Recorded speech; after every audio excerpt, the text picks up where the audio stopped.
Right, so my name is Daphne. I'm at UNC in North Carolina in Chapel Hill. And what I would like to talk about today is also swimmers and active matter. But what I will focus on is swimmers that lie in this in-between regime. So we have seen some things in the low Reynolds number regime, so bacteria, things like that.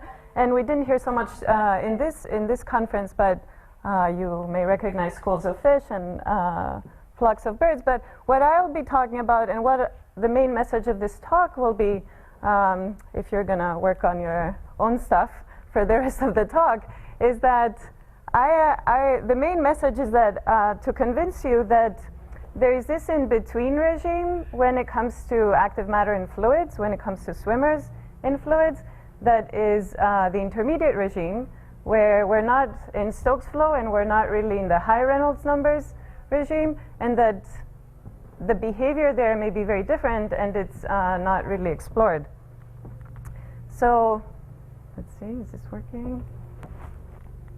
All right, so here's some collaborators in this project. So I would like to thank especially my student Thomas and my postdoc Shannon. This is my group, as well as people here in the UK and collaborators in the US and in different places.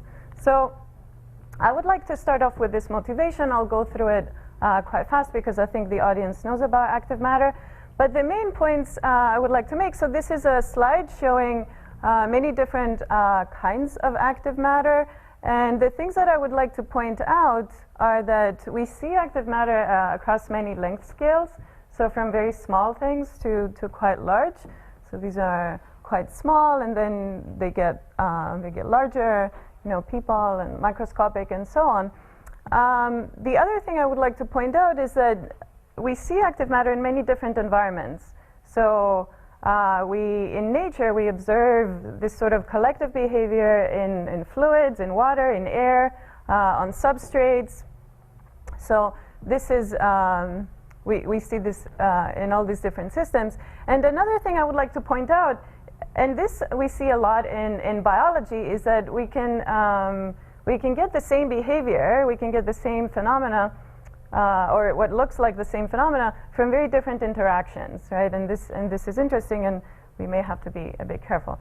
Okay, so going into the biological swimmers, so starting from a single swimmer, this is a well-known plot in biological fluid dynamics. So this is showing the velocity as a function of the Reynolds number. And the Reynolds number is defined here when we're talking about motility. There are different Reynolds numbers one can define, and I'll talk more about this. But this is the Reynolds number defined here. So the Reynolds number is the characteristic speed of the organism times its length scale divided by the viscosity of the fluid around it. And what you will see is that, so at very low Reynolds numbers, we have Stokes flow, and here we find things like microorganisms and bacteria and cells, as well as artificial swimmers like nanoparticles and so on. And here is where viscosity dominates. Okay, so this is where we have the scallop theorem that Monica mentioned, and swimmers like the ones that Julia talked about yesterday. On the other end, we have high Reynolds numbers, so this is where inertia dominates, and here we find things like birds and whales and ships, and as well as us. We also operate at quite high Reynolds numbers. But what you'll notice in this plot is that there is this in-between regime, which is at least 3 orders of magnitude, and this is what we call the intermediate Reynolds range. Okay, and this is not a region of space that is empty of organisms, of course, or machines that one would like to make, whether it has to do with materials or robotics. And what I would like you to notice in particular is that, so one of the things that I am interested in, I'll be talking about here, so I will ignore this very high Reynolds numbers, but what I'm interested in is what happens at this boundary. So how do we transition from low Reynolds number to intermediate? When does that happen? When we talk about motility, when we talk about active matter. And you'll notice that,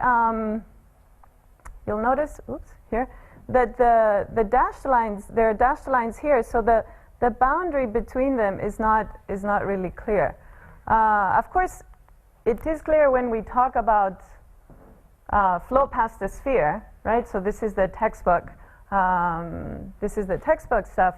But when we talk about motility and different types of swimming, exactly where inertia starts to matter and how it affects the swimming is not really clear. So on that note, I would like to just wake you up a little bit with this movie. So this is a paper. So when I give this talk, sometimes it depends what department I'm giving this talk to. But sometimes people are not particularly interested in Reynolds number, like why does this matter?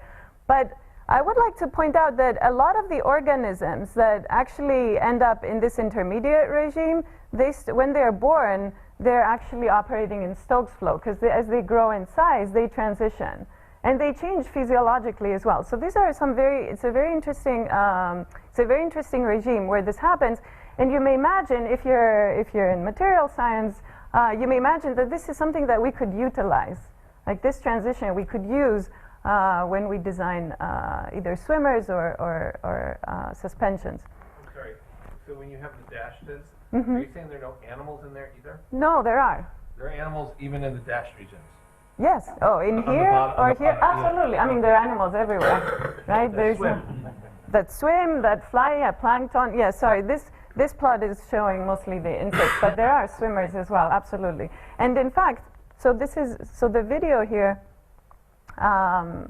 So what I'm going to show you here is, so this is a paper that was published a few years ago, and it's by an ecology group.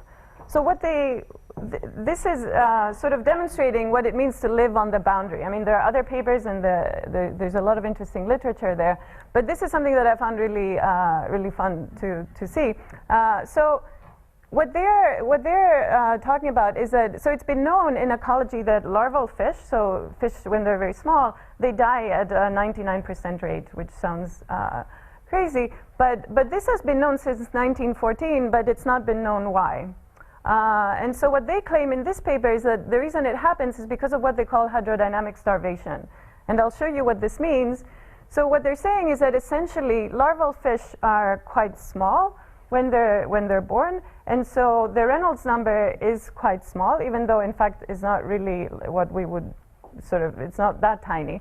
But the way they essentially experience the fluid is that it's very viscous, and so it's almost like there's reversibility. So they have difficulty eating, and this is what happens. So this is the larval fish, and this is the food, and you'll see what happens. So the food goes in, and then it goes out again.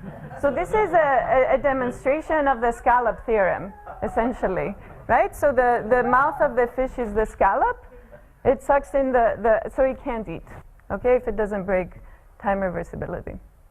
So my point is that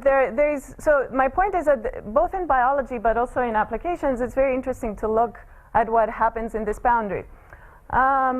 Moreover, in the context of active matter, another question is what happens when you have many swimmers in this intermediate regime and also near the transition, right? So this is really not known. We don't have theory, and we don't have simulations. We don't actually have experiments on these mesoscopic swimmers, what happens in this intermediate regime. And the interesting thing here is that you have influence of both viscosity and inertia. So you have some non-linearity, but you also have viscosity. So you may expect interesting behavior.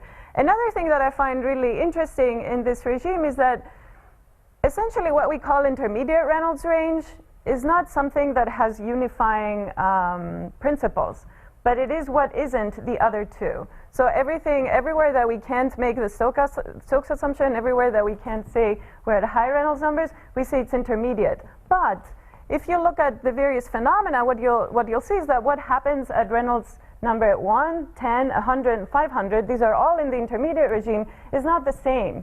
You see differences, okay? So this is also something very interesting that we could, that could change our system. So what I wanted to do was to design a very simple reciprocal swimmer that does not swim at low Reynolds numbers and that will start to swim as inertia kicks in, and see how that happens. And so the simplest swimmer that we could think of was this, so two spheres connected by a spring, and it's doing this oscillation, so it's asymmetric, but the stroke is reciprocal. So this means that this part of the, spatially, so this part of the cycle is the same as this part of the cycle in terms of the geometry. So, so this swimmer should not swim at 0 Reynolds numbers. Okay, and this is the experimental implementation. This was done by me and collaborators in Nottingham, here in the UK. So here's what we have. So we put this, so so this is a light plastic sphere that wants to float. This is a heavy glass sphere that wants to sink, and it makes the whole thing neutrally buoyant. And the reason for that was because we are trying to think of sort of biological swimmers. So in this context, making it neutrally buoyant was useful, and also doesn't sink, so we can isolate the swimming. So we put this in a container, we fill it with fluid, and the way to actuate it, so this is quite hard experimentally, turns out, to power it, to make it self-propelled completely. So what we did to begin with was we put in this container, it's neutrally buoyant, and then we shake the cell, we shake the container, and this is what it looks like in the lab. So this is the container, and this is what happens. So as you shake the container vertically, the spheres respond. So each sphere has different density to each other and also to the fluid. So they respond to this actuation, to this vibration, external vibration, and respond in this way. And so what happens? So we did this for various parameters. So what actually happens is you see this going off like this. So it's swimming. And in fact, if we do this for many for different parameters, what we find is that if we plot the velocity as a function of the Reynolds number, now the Reynolds number is defined differently. So this is the amplitude of the actuation of the actual swimmer. And I can talk more about the different Reynolds numbers, but this is something also that's quite difficult when we talk in this intermediate regime because there isn't a lot of, it's hard to do analytical things, so, and all your parameters are of similar scale, so it's hard to know which is the right dimensionless ratio, but I can talk more about this. But this is what we did here, and we tried to collapse our data with different Reynolds numbers, but this was the one that really stood out, so that's why this was the one I'm showing. So this is all sorts of different parameters, including simulations. I haven't talked about the model, but I will in a moment. So the plus signs are simulations of the similar system. So they all go through the same line.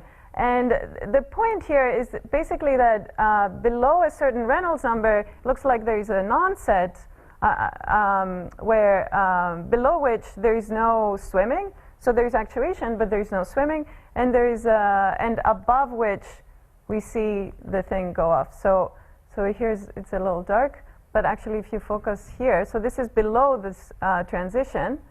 So if you focus here, you'll see that it's oscillating, but it's not going anywhere. Whereas this one here is oscillating, but it's also translating. So this Reynolds number is around 30, 40, when we measure it like this. Two springs, I don't understand. No, there's one spring. It's going like this. Sorry, it's a bit dark. Yeah. Oh, it's the motion. Oh, yeah. There, where's the spring? It's here, but let me show you. But it's not going anywhere. So if you look, turn the lights off. it's not a good movie. I don't know if it will show better. It's not going anywhere. It's just like doing this. That's the point. So this is below the transition. So it's just vibrating but not going anywhere. I see. Whereas this one is vibrating and moving and swimming at the same time. Yeah. So that is the point. So we would like to understand why this happens, and here's what we have. So we have, and I'll talk more about this steady streaming. So we're looking at the fluid flows when the swimmer is stationary, when it doesn't swim, so below the transition, and then when it's swimming. And what we found is that the fluid flows are different. So in the one case, so this is the average fluid flow. In one case, the two spheres look like they're sort of independent of one another when it's stationary, whereas when the swimmer is translating, there's a collective flow that is driving the swimmer, and I will talk more about this. But what I think is really interesting is that this looks like a new mechanism in the sense that, for example, there is no vortex shedding. Okay, so these are vortices that are always close to your swimmer, and the reason I point this is again to emphasize that different behavior arises as the Reynolds number increases, which we know. But what I mean is that even within this intermediate regime, you see different kinds of behavior. So, for example, this is this very different geometry, but you do get vortex shedding at intermediate Reynolds numbers when you're around 100. So this is for a different system altogether. But this is just to point out that you can really get different behavior. What I find really pretty in this case is that this is the kind of fluid flow. So this is the fluid flow that you would see the moment you add inertia to this very simple swimmer, right? So this is the sort of the simplest possible reciprocal swimmer that can swim with inertia. As soon as it kicks in, this is what it does. Question. Sure. Is the flow field essentially unsteady Stokes plus force dipoles? No, so this is numerically solving the Navier-Stokes equation. But you don't know whether if you didn't worry about u dot grad u, you'd still get this. If I didn't worry about u dot grad u would only rho del u with del. So I don't think I would, and I will show you what the fluid flow is doing, and I don't think you would, but we can discuss it, yeah. So far, even in this example that I showed you, it was externally actuated. So what about self-propulsion, right? So for this part, we only did simulations. This is essentially the same system, but just simulations, and just for those who care. I'm going to talk more about this, but the Reynolds range is roughly 0 to 150, and there are some more parameters here that I'm not going to dwell on, but I can talk about them more. The method that we use is called is an immersed boundary method. So this is what the swimmer looks like in the simulation. So we're numerically solving the Navier-Stokes equations, and there is an adaptive mesh refinement so that it's finer close to the swimmer, and further out this is done in an automatic way. And these are the people that have developed this method that we're using. Okay, so I'm just going to go straight to the main point for this swimmer, which I'm going to show you here. So here we have this same swimmer, so two spheres oscillating like this, and what we find is that, so in this case here, so they are an identical swimmer, essentially, in this case. The difference between the two is that one is done at Reynolds number 5, the other at 150. In the simulation, the way we did this was to change the viscosity of the fluid. Okay, so the viscosity here is quite high, the viscosity here is low, so that we get these Reynolds numbers. And so here's what we see. So, so both are in this intermediate Reynolds range, right? And what you're seeing is the vorticity field. So this is how the direction of the field. So in this case, you'll notice that the swimmer is moving down with a small sphere on the front, and in this case, the swimmer is moving up with a large sphere on the front. So just by changing the viscosity, even within this intermediate range, what we have done is we have completely the swimmer can switch direction, and so we would like to understand that. So if we do this for a range of Reynolds numbers, this is what we find. So we have these two regimes of swimming. So if we plot the velocity as a function of the Reynolds number, which is now defined here, so omega is the frequency of the vibration, r is the amplitude of the small sphere, and r is the radius of the small sphere. And you'll see why I'm using this Reynolds number in a moment. So at 0, there is no swimming, and this is as it should. This swimmer, object should not swim at 0 Reynolds number because it's reciprocal. But as soon as there is inertia in the system, as soon as we're not in Stokes flow, the swimmer starts to swim in the direction of the small sphere. So we have the small sphere leading regime. This is wrong. The numbers are all off. No. Oh, 18. It should be 18. Sorry. So the swimmer moves with the small sphere on the front, and it speeds up as you increase the Reynolds number, and then it starts to slow down until around Reynolds number 18. It switches direction and it moves with a large sphere on the front. So now we try to do this for a large number of parameters, and what we found. So this is the same plot, but now for a lot more data. So what we found is that we can collapse this this transition from the small sphere leading to the large sphere leading regime for a bunch of data, different amplitudes, radii, ratio of radii. This equilibrium distance is d naught, so about the equilibrium distance of your spring. And what we see is that there is this critical Reynolds number around 20 where this transition takes place. So this switch in direction.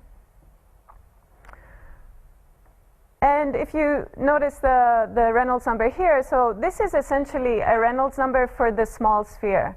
Okay, so this is something that we can say that this transition, so the rest of the data is not collapsed, but the transition seems to be dominated by the small sphere, because this is the Reynolds number of the small sphere. If we plot it in any different way, the transition does not collapse. Remember, there is no analytical, I'll tell you what we know about the analytical stuff, but this is not solved analytically by us or by anyone else. So it's hard to know exactly what the right numbers are. So if we look at the time average, so what does the fluid do, right? So remember, this is a swimmer, and we're in this intermediate Reynolds regime. So if we look at the time average vorticity in the two over a cycle for the small sphere leading regime and the large sphere leading regime, what you'll see is the following. So it actually switches direction as well. So in this case here, you'll see that the fluid is, so this is averaged over a cycle, remember? So the fluid here is pushing out and then in at the bottom, whereas here it's going in and down in the direction of the small sphere. And also you'll see that the flow field is much stronger around the small sphere than the large sphere.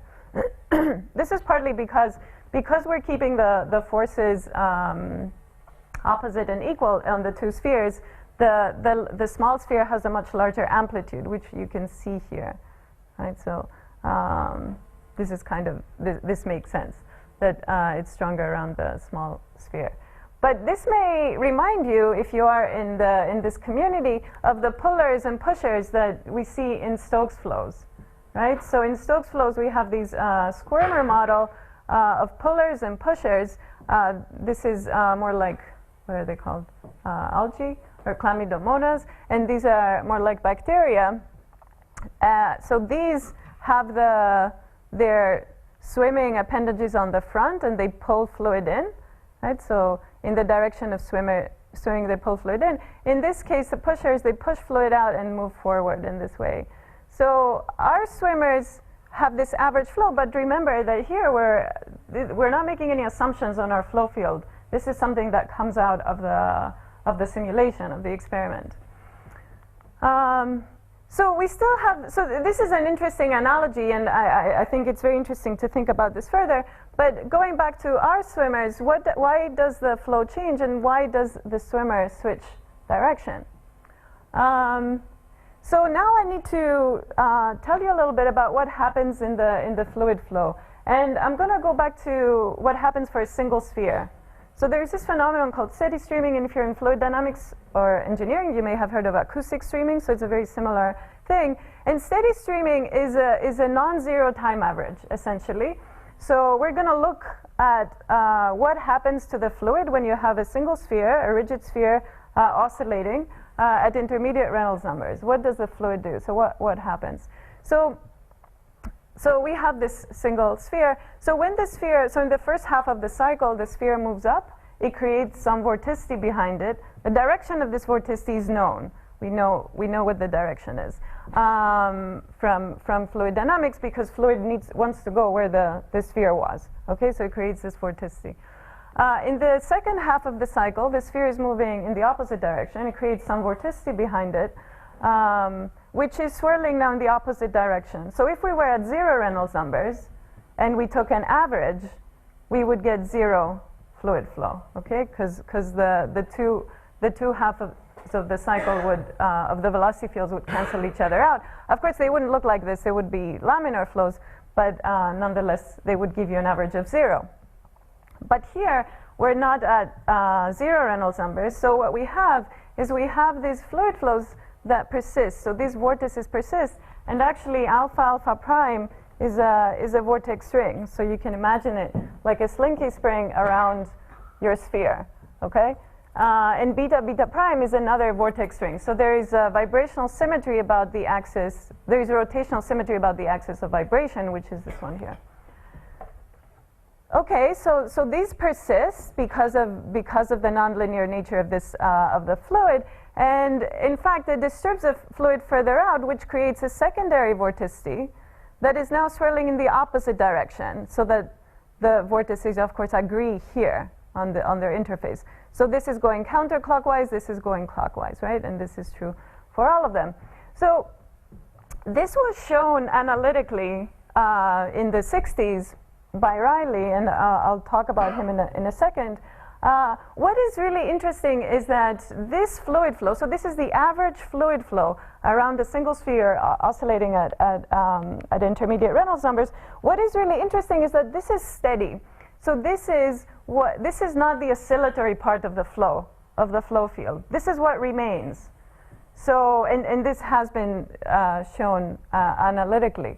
So there is an oscillatory part that drops off, that is cancelled, but this is the steady part. So there is a very complicated flow around this around a single sphere, even just because of the fact that we're at intermediate Reynolds numbers. The other thing I would like to point out, this was also shown by Riley. So these are stagnation points. So this is pushing out, this is coming in. So these are stagnation points over here. In 3D, it's a ring of stagnation points. So now, knowing this, if we take this velocity field and we increase the viscosity, okay, so we go down in Reynolds number, but still in this intermediate regime, okay, so we're not changing regime, still in the intermediate, what happens is that these inner vortices, you can think of these as almost like an oscillatory boundary layer, like a boundary layer thickness, okay?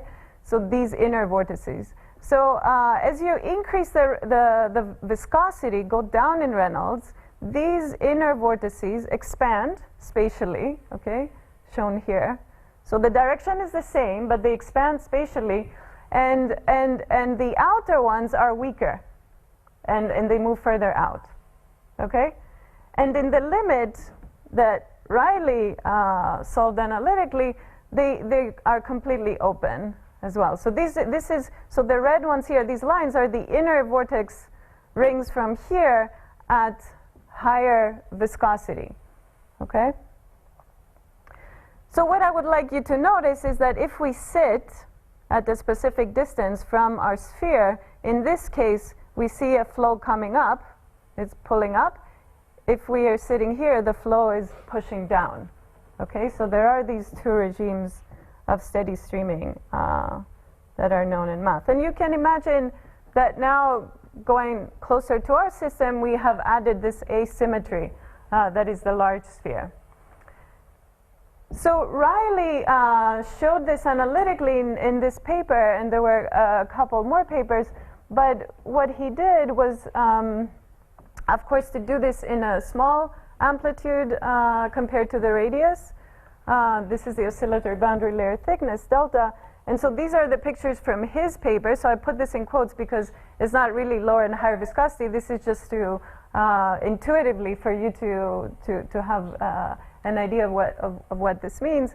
But these are the figures from Riley's paper. So you can see this is the sort of higher Reynolds number case where you have this boundary layer thickness close to the sphere, which is here, and it's oscillating. and the flow is pushing out, whereas in this case the flow is pulling in. Now, in our computer experiments, we're not operating at these two extremes. These are two cases, and we don't have small amplitude. So these are the analytical cases in these two limits, but this is not exactly where we operate. But nonetheless, it is I think it is clear that we have that this is what's going on. So I have superimposed here Riley's figure for a single sphere, so you can see that the fluid in our case is pulling up on average, and in this case is going down. So we have this nice mapping between steady streaming and our swimmer. So why does the flow field change? So what I'm saying is that these classical steady streaming results for a single oscillating sphere is what is the reason why the flow field changes. And why does the swimmer switch direction? So I think this is very cool to think about. And the reason is it has to, because the sphere essentially acts like a flagellum. So even though the two swimmers are identical, and in nature we have, a pusher and a puller usually have different appendages.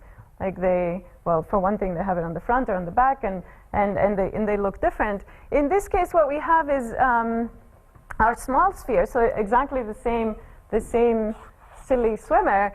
The small sphere acts like a flagellum, while the large sphere creates this asymmetry. So in one case, the sphere acts like a flagellum; it's pulling fluid in, and in the other case, even though it's doing exactly the same thing because of the viscosity, it's pushing fluid away. And by the way, you don't have to change the viscosity; you can change the amplitude, for example. So you can go through that transition. Not by changing the viscosity, which may be hard to do experimentally. So in the last couple of minutes, I'm just going to talk to you about these latest results that we have on collective behavior. So far I showed you these swimmers, but the motivation was to do active matter of intermediate Reynolds swimmers, of these mesoscopic swimmers. So this is what we're now doing, so looking at some pairwise interactions. But what I would like to point out is that even with this very simple model, even for an individual swimmer, we get this switch in behavior when we allow for full Navier-Stokes for inertia to come in. And now if we have, I'm going to play you the movie. So this is at the low intermediate. So this was the case when the swimmer moves with a small sphere in the front. So already after just a few oscillations, you can see that you start to get some pattern formation, and when you're at the higher, still intermediate, you get very different behavior. So the interactions are quite different. So it's very interesting, I think, to study suspensions of these things, like much higher density, and look at what the behavior of these active matter systems would be. Okay, and this is a little crazy, but we can go up to more and more swimmers, and we're working on this. And so I'll just finish with some conclusions and open questions. So what I wanted to show you is that you can get rich behavior when you're in these intermediate Reynolds numbers, even from a very simple swimmer, right? And there are much more, I mean, in biology, in nature, and I can answer Randy's question as well. There are lots of swimmers at these in this regime, and they are quite weird, actually. So so in this regime, they have very strange ways that they swim. So it is really interesting from biology as well. One thing that I am interested in particular is, are steady streaming flows relevant for biological or artificial swimmers? Can we use this steady stream? Because steady streaming flows, I mean, in this case, I showed you the case of a very basic swimmer and what it can do. But in reality, this steady streaming is a phenomenon that exists when you have a rigid body that is oscillating at intermediate Reynolds numbers. Of course, it may not be the dominant thing necessarily, but it may be something that, for example, biological swimmers utilize, or it could be something that we utilize when we design swimmers. What about other models? So I mentioned this. So how does this change when you have a non-reciprocal swimmer. Again, this may not be relevant for biology, because biology I think most of the swimmers that are right at that boundary are non-reciprocal, well, so it is relevant in biology, but what happens, like how does this transition take place? Are there things we can learn from that as well? And also, can we understand these transitions better? Like the onset of inertia, when it happens, when does it happen when you have a single swimmer? When does it happen when you have many? Is it at the same place? So it has been shown that these onsets, even for Stokes flows, for example, I know Julia Yeomans' paper from a while back showing two Stokes swimmers that are both reciprocal but can swim when they interact with one another. And then finally, what happens when we're talking about active matter in swarms and aggregates in solution, in fluids? As you talk about bigger and bigger things that are swarming and aggregating, inertia at some point will kick in. And we know very little about how that happens, when it happens, and what the fluid flows are like when we get to that regime. So with this, I would like to end. I'll have a paper coming out soon that is a perspective, and it talks about this active matter in intermediate Reynolds numbers, and then some papers on the stuff that you saw. So thank you very much.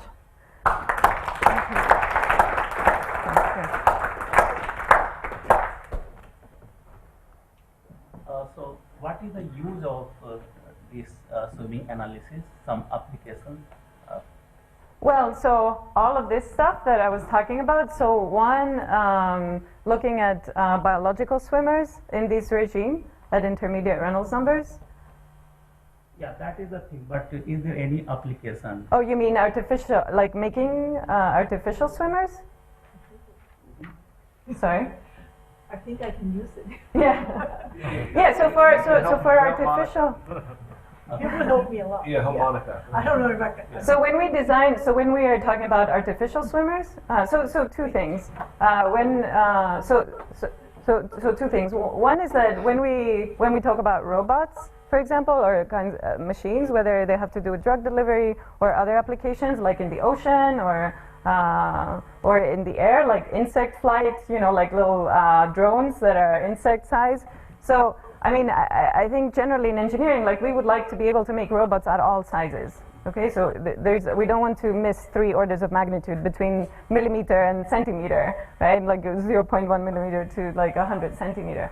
So in that sense, that is quite useful from a robotics standpoint. And another thing is that is this last point I made? I don't know if I made it very clear, but when we talk about even microscopic swimmers, or when we talk about aggregates, when we talk about active matter, we always say that we want this to scale up, right? So in a lot of like review papers, when we talk about why is active matter so exciting, one and living matter is because if we take our skin and you zoom in, skin is made of active things all the way to the very microscopic, but it scales up and it becomes something macroscopic.